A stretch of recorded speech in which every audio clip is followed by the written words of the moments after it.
If the hole at the top of the head of the Sphinx, which was closed by the Antiquities Authority recently, is a place where a hole was intended because it is located in the middle of the space completely occupied by the head, and it is the place of the royal crown of a statue that expresses the personality of the Sphinx.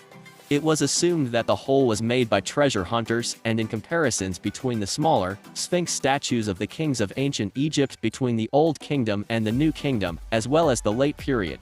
And through the researches conducted by Yunus Ahmed about that hole, it was found that the Sphinx wore 3 types of royal crowns that represented different periods in ancient Egyptian history. This leads us towards a clearer understanding about the sculpture of the Sphinx. And we can determine the actual time to sculpt the Great Sphinx. Whereas, we can answer the previous theories that talked about the carving of the Sphinx in periods before the construction of the pyramids, and also about the theories that were launched about the Sphinx being female.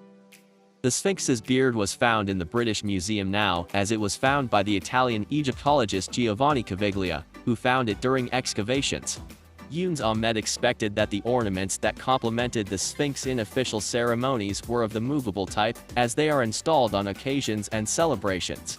The area of the pit is about 5 square feet and its depth is about 6 feet.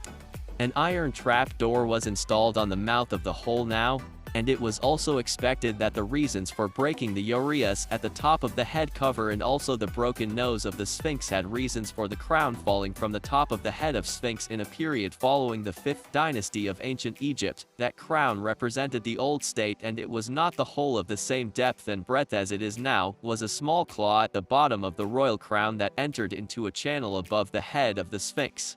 In the era of the New Kingdom, the shape of the crown was developed above the head of the Sphinx, and they replaced the claw at the bottom of the crown with a carving of a peg of the same type as the crown made to be. For more fixation of the crown on top of the Sphinx's head. Part 5. In the next part, the face of the Great Sphinx. Khufu breaks through the barrier of the familiar, and the great engineer